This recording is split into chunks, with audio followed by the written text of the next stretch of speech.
తెలంగాణ రాష్ట్ర వ్యాప్తంగా phone tapping వ్యవహారం ఇప్పుడు హాట్ టాపిక్గా మారింది. తెలుగు రాష్ట్రాల్లోనే కాదు, దేశవ్యాప్తంగా కూడా దీనిపైన అతిపెద్ద చర్చ జరుగుతుంది. అనేక మంది ఇందులో భాగస్వామ్యమైన పోలీస్ అధికారులపైన కేసులు నమోదు చేశారు. అరెస్టుల పరంపర జరుగుతోంది. పెద్ద ఎత్తున చర్చ జరుగుతుంది. గోప్యత అనేది ప్రతి వ్యక్తి జీవితంలో కూడా ఒక భాగం. మరి దీనికి భంగం కలిగితే నిజంగా ఈ యాక్ట్ ఏం చెప్తుంది? టెలిగ్రాఫిక్ యాక్ట్ ఏం శిక్షలు ఉండేలా చెప్తుంది? ఈ యాక్ట్ని ఎందుకు తీసుకొచ్చారు? మనతో మాజీ న్యాయమూర్తి, సుప్రీంకోర్టు న్యాయవాది మల్యాద్రి గారు ఉన్నారు. మల్యాద్రి గారు నమస్తే. నమస్కారం అండి. సరే, ఏంటి దేశవ్యాప్తంగా అనేక చర్చలు జరుగుతున్నాయి. ఇప్పుడు తెలంగాణ రాష్ట్రంలో ఎట్ ప్రజెంట్ ఇప్పుడు అంటే అనేక మంది ఫోన్లు ట్యాప్ అయ్యాయి. ఇప్పుడు ఉండే రాజకీయ నాయకులు కావచ్చు, ప్రజాప్రతినిధులు కావచ్చు, జరుగుతోంది. ఇంతకీ టెలిగ్రాఫిక్ యాక్ట్ అసలు ఇప్పుడు 1885లోనే వచ్చింది అంటున్నారు. అంత పూర్వం రావాల్సిన అవసరం వచ్చింది. ఏం చెప్తుంది అసలు ఇది? 1885లో అప్పట్లో మనకు సెల్ ఫోన్స్ లేవు, ల్యాండ్ లైన్స్ లేవు, టెలిగ్రామ్స్ ఉన్నాయి. అప్పుడు నెక్స్ట్ రేడియోస్ ఉన్నాయి. సో ఈ రెండిటికి సంబంధించి ఈ యాక్ట్ వచ్చింది. పావురాల రూపంలో మనకు మెసేజ్ వచ్చాయి. తదనంతరం టెలిగ్రామ్ రూపంలో వచ్చినాయి, రేడియో ద్వారా వచ్చినాయి. టెలిగ్రాఫ్ ఆఫీసర్ అని ఒకరు ఉంటారు ఆ యాక్ట్ కింద. సెక్షన్ 3లో మనకు డెఫినేషన్స్ అవి చూస్తే మనం ఏదైతే మెసేజ్ ఇస్తామో టెలిగ్రామ్ ద్వారా కానీ రేడియో ద్వారా కానీ దానికి అప్పట్లో చాలా ప్రొటెక్షన్ ఉండేది. అంటే ఫోన్లు రాకముందు దాన్ని ఎవరు ఇంటర్ప్రిట్ చేసేవాళ్ళు కాదు. ఏముంది టెలిగ్రామ్లో మెసేజ్ అంటే ఎవరు ఇవ్వరు, అంత ప్రొటెక్షన్ ఉంది. ఆ టెలిగ్రాఫ్ ఆఫీసర్కి మీరు ఏదైతే ఫిలప్ చేసి ఇస్తారో దానికి కూడా అదే ప్రొటెక్షన్ ఇచ్చాడు. తర్వాత అతను పబ్లిక్ ఆఫీసర్ కాబట్టి అతను దాన్ని వైలేట్ చేయకుండా అతనికి తెలిసిన ఇన్ఫర్మేషన్ కూడా ఎవరికి ఇవ్వకుండా కూడా దాంట్లో ప్రొటెక్షన్ ఇచ్చాడు. అట్లా అప్పట్లో ప్రజలకి వాళ్ళకున్న హక్కుల్ని, గోప్యత హక్కు, ఇప్పుడు ఫండమెంటల్ రైట్ అంటున్నాం కానీ అప్పుడు ఫండమెంటల్ రైట్ కాదు కదా, అప్పుడు కాన్స్టిట్యూషనే లేదు. ఓకే.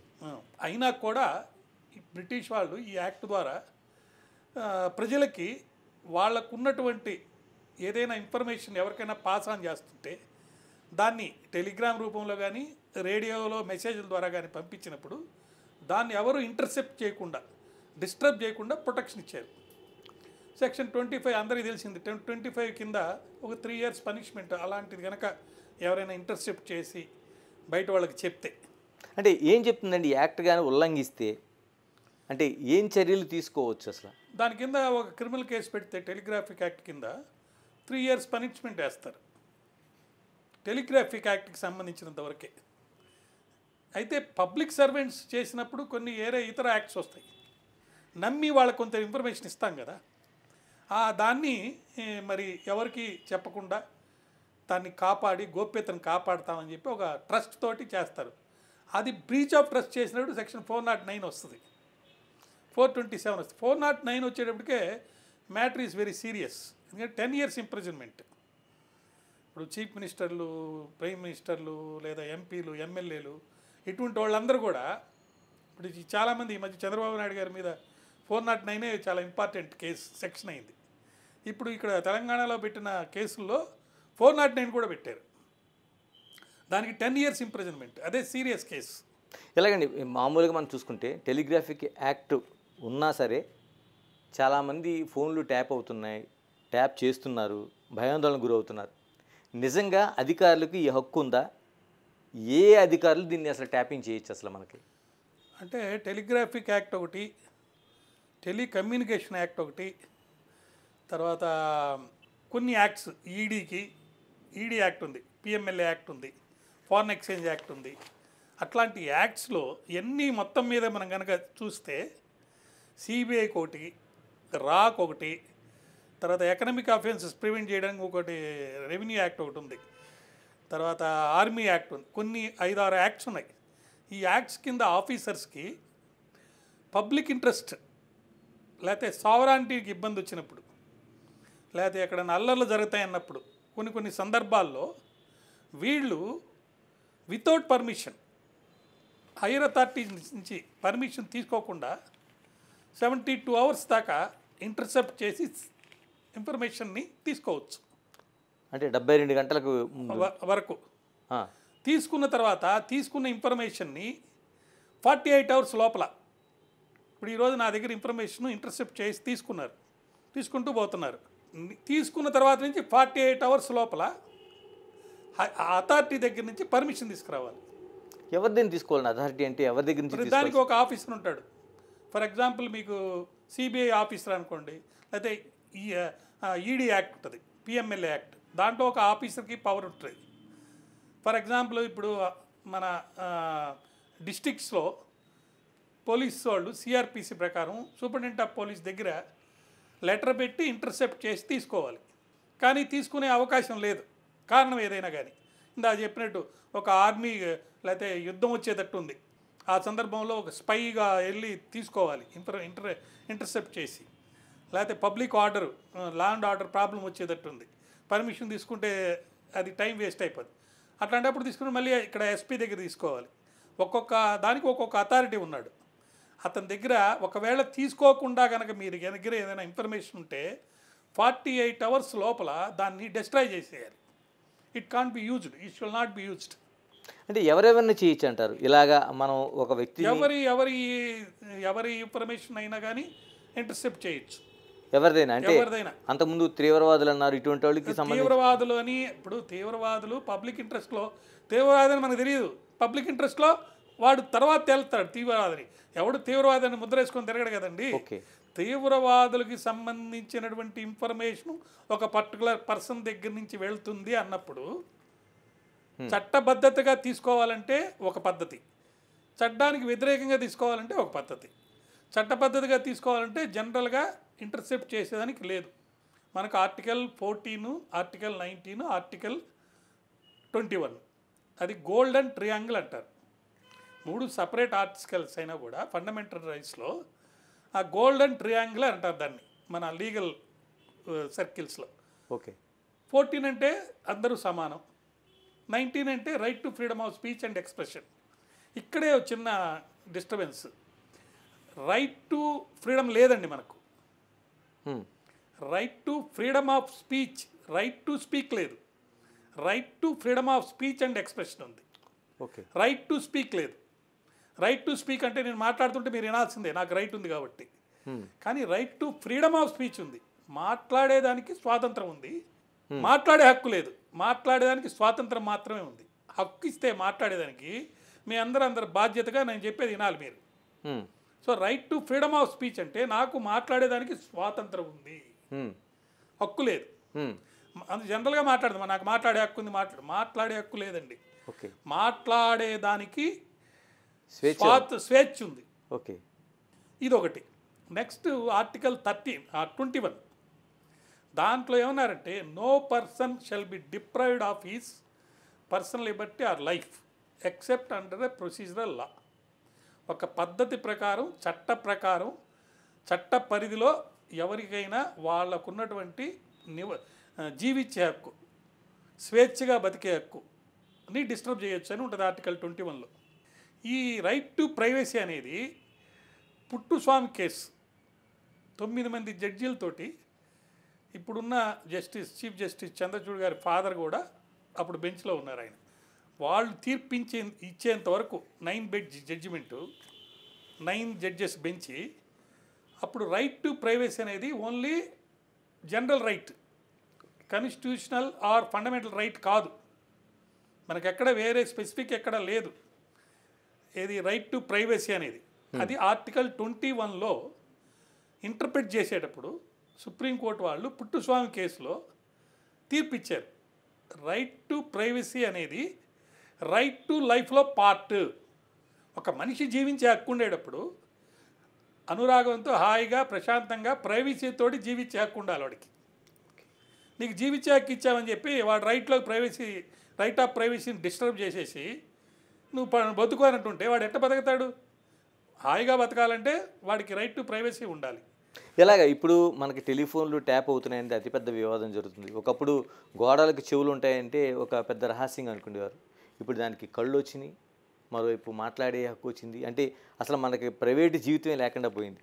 ఇప్పుడు ఇది మనకు మీరు చెప్తున్న ఈ ఏదైతే రాజ్యాంగంలో సంబంధించి మన హక్కులకు సంబంధించి కానీ ఎంతవరకు వైలేషన్ జరుగుతుంది? బాగా వైలేషన్ జరుగుతుంది, తీవ్రంగా జరుగుతుంది. నేను కూడా గతంలో చాలా వీడియోస్ చేశాను దీనికి సంబంధించి.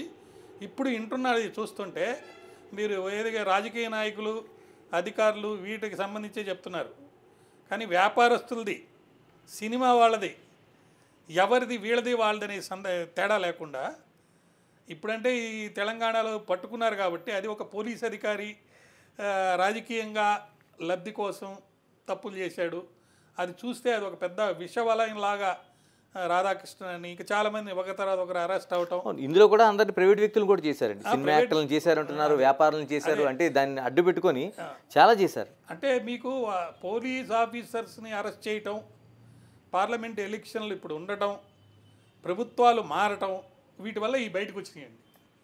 నేను అసలు వాస్తవాలు చెప్తే మీరు రేపటి నుంచి ఫోన్ మాట్లాడరు. చాలామందికి నాకు గైడెన్స్ కూడా ఇచ్చారు. ఈ వాట్సాప్లో ఇంటర్నెట్ ఉన్న ఫోన్లు కాకుండా మామూలు ఫోన్ లైన్లు ఉన్నాయే అది వాడండి అని. వాళ్ళకు కూడా తెలియదు మామూలు ఫోన్లలో కూడా ఇంటర్ప్రిట్ అవుతారని. ఇంటర్నెట్ ఉన్న ఫోన్లలోనే ఇంటర్సెప్ట్ అవుతారనేది వాళ్ళ కాన్సెప్ట్.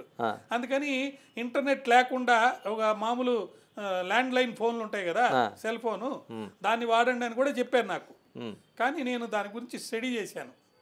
మీకు మీ ప్రేక్షకులకి మీ ద్వారా నేను చెప్తున్నాను, ఒక 15 లక్షల రూపాయలు ఖర్చు పెట్టుకుంటే, ఒక ల్యాప్టాప్ ఉంటే, ఆ కార్లో ఆ ల్యాప్టాప్ పెట్టుకొని ఆ ల్యాప్టాప్ ద్వారా మీ ఇంటికి దగ్గరలో బయట కూర్చొని ఉంటారు, మీ ఫోన్లన్నీ ఇంటర్సెప్ట్ చేసుకొని చేసేయచ్చు.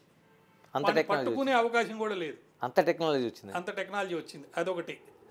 రెండోది, చాలామంది ఒక క్యాబిన్ లాగా పెట్టేసి దానికంతా అద్దాలు వేసేసుకొని అక్కడ వీడియోగ్రఫీ పెట్టేసుకొని ఒక స్టేషన్స్ లాగా పెట్టేసుకొని చక్కగా చేసుకుంటున్నారు చాలామంది. చాలా దిక్కల్లా మనం మాట్లాడుకుంది మనకంటే వాళ్ళకి తెలిసిపోద్ది. సో అదొక వ్యాపారం లాగా. అది కాకుండా 2 lakhsలో కూడా ఒకటి ఉందట. ఇప్పుడు 2G అని ఉండింది మనకు ఇదివరకు. 2G లైన్స్లో ఇంటర్సెప్ట్ చేయటం అనేది చాలా ఈజీ అట.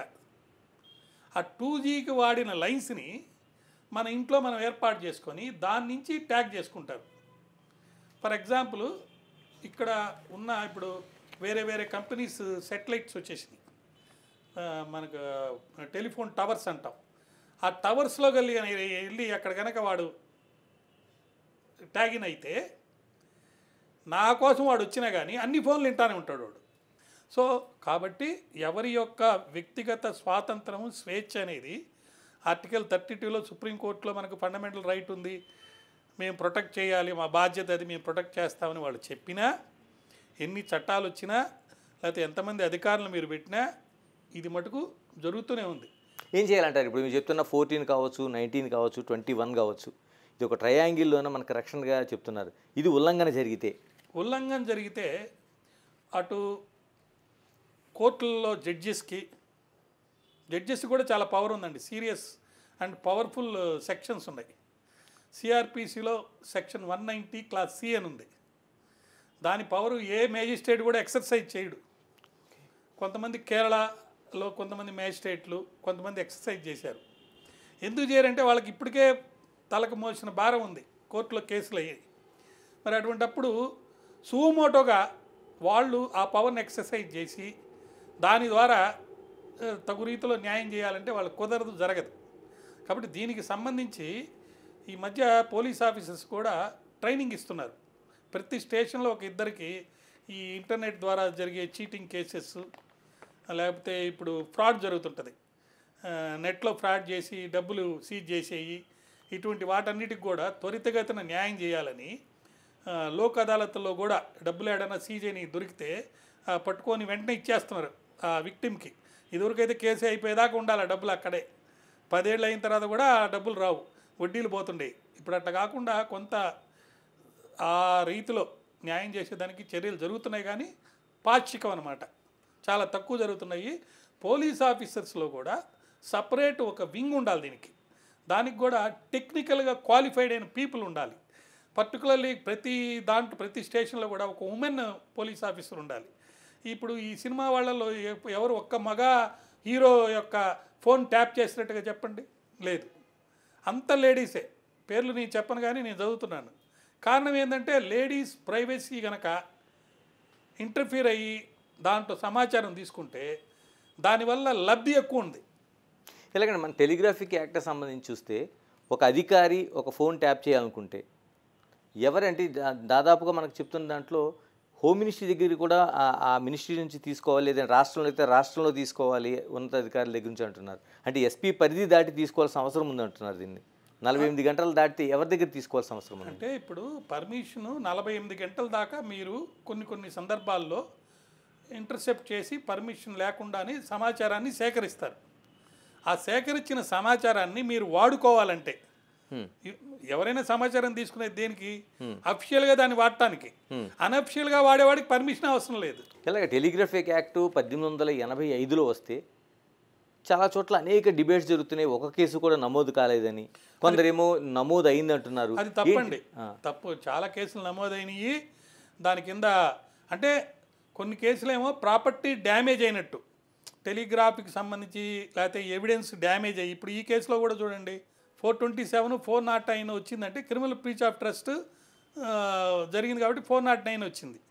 427కి 2 years పనిష్మెంట్, 409 పవర్ఫుల్. దాని తర్వాత ప్రివెన్షన్ ఆఫ్ డ్యామేజ్ యాక్ట్ అని ఒకటి ఉంది, సెక్షన్ 3, దానికి 5 years ఇచ్చాడు పనిష్మెంట్.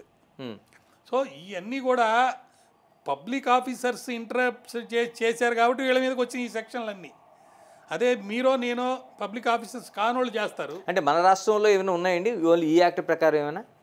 అంటే టెలిగ్రాఫిక్ యాక్ట్ ప్రకారం టెలిగ్రాఫిక్ రూల్స్ అని ఉన్నాయి.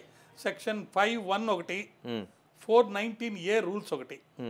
ఈ రెండిటి కింద ఎక్కువ కేసులు అనేవి వచ్చినాయి. దేశంలో ఏమైనా గుర్తుంచుకోదగ్గ కేసు ఏదైనా ఉందండి? ఇలా ఇందిరాగాంధీ కేసు ఒకటి ఉంది, వినీత్ నారాయణ కేసు ఒకటి ఉంది. చాలా కేసులు ఉన్నాయి. మీకు కావాలంటే నేను ఇన్ఫర్మేషన్ కూడా ఇవ్వగలుగుతాను, చెప్పగలుగుతాను ఆ కేసెస్ గురించి కూడా. బట్ అల్టిమేట్గా ఏంటంటే మనకు టెలిగ్రాఫిక్ యాక్ట్ కింద పెద్ద పనిష్మెంట్ ఏం లేదు.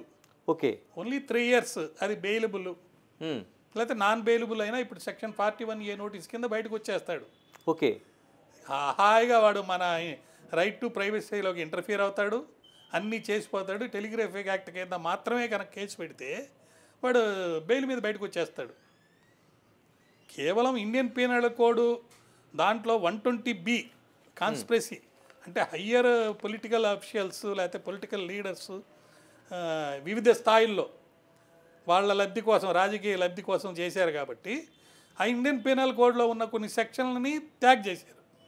ఇలాగే ఈ కేసుకు సంబంధించి మనం మాట్లాడుకుందామండి. ఈ కేసులోన మీరు అంటున్నట్టు ఇక్కడ ఎక్కడా కూడా టెలిగ్రాఫిక్ యాక్ట్ సంబంధించి ఎక్కడ ఒక కేసు కూడా పెట్టలేదు, కానీ వీళ్ళు 409, 427, 201, 120B, తర్వాత PDPPA యాక్ట్, ఇలా ఇవన్నీ పెట్టారు. అంటే ఇవన్నీ దానికి సంబంధించిన యాక్ట్లేనా? సంబంధించిందే కదండి. ఇప్పుడు టెలిగ్రాఫిక్ యాక్ట్ అనేది దానికి 3 years మాత్రమే పనిష్మెంటు. దాని కింద ఏమీ పెద్ద సీరియస్గా లేదు.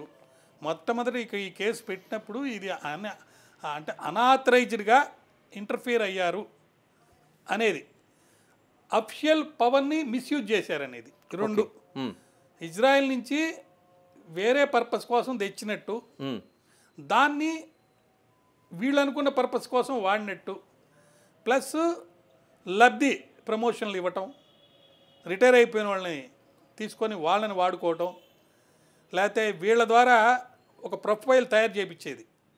ఆ ప్రొఫైల్ ద్వారా ఎవరి దగ్గర అయితే ఒక ఇన్ఫర్మేషన్ని ఇల్లీగల్గా డబ్బు సంపాదించిన ఇన్ఫర్మేషన్ వాళ్ళ దగ్గర వచ్చిందో, లేకపోతే వాళ్ళ పర్సనల్ లైఫ్లో ఒక హీరోయిన్నో లేకపోతే ఎవరో వాళ్ళ వ్యక్తిగత జీవితంలో వాళ్ళకి ఏదో కాంటాక్ట్స్ ఉంటాయి, అది ఇల్లీగల్ కావచ్చు, లీగల్ కావచ్చు, లేకపోతే డబ్బుకు సంబంధించినవి కానీ, అవన్నీ చాలా గోప్యత ఉన్నాయి కదా, వాటినన్నీ తీస్తారన్నమాట.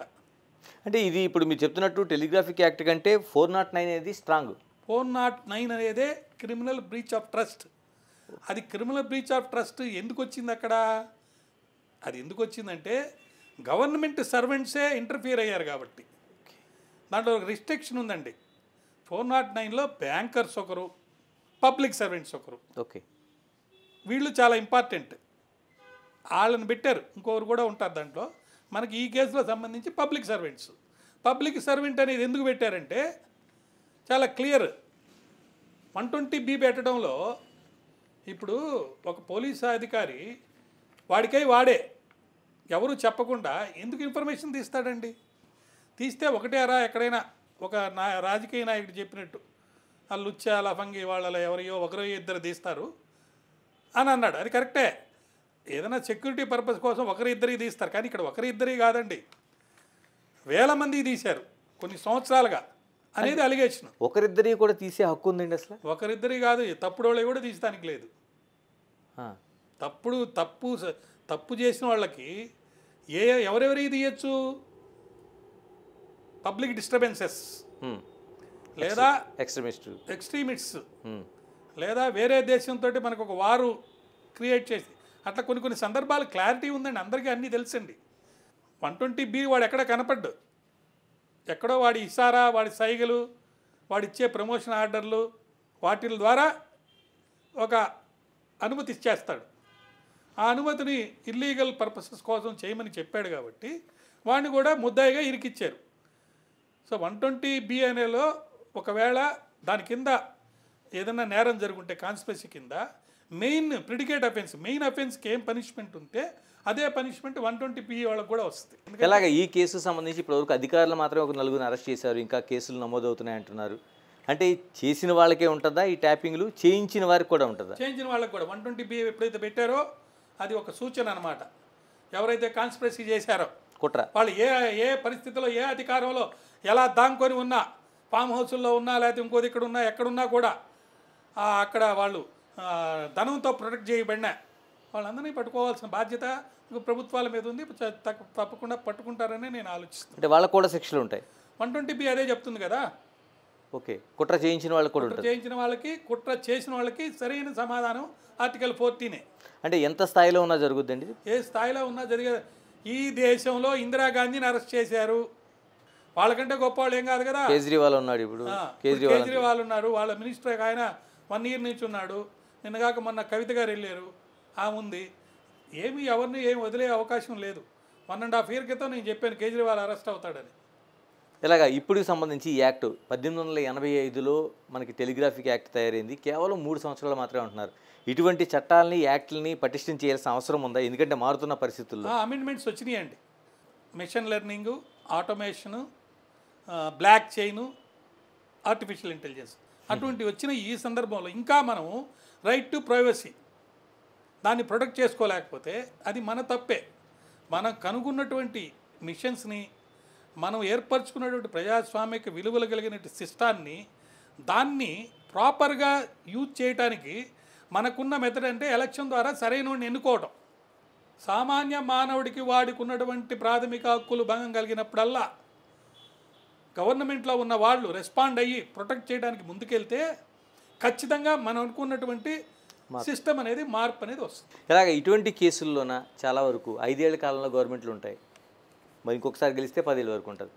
ఎంత తొందరగా అంటే న్యాయం జరగాల్సిన అవసరం ఉంది? ఎందుకు కోర్టులో మీరు న్యాయమూర్తిగా పనిచేశారు కాబట్టి కోర్టుల్లో జాప్యం అనేది చాలా వరకు జరుగుతుంది. ఇటువంటి కేసులో త్వరితగతిన న్యాయం జరగాల్సిన అవసరం ఎంతవరకు కనిపిస్తుంది? అట్లాంటి స్పెషల్ కోర్ట్స్ పెట్టారండి ఇప్పుడు.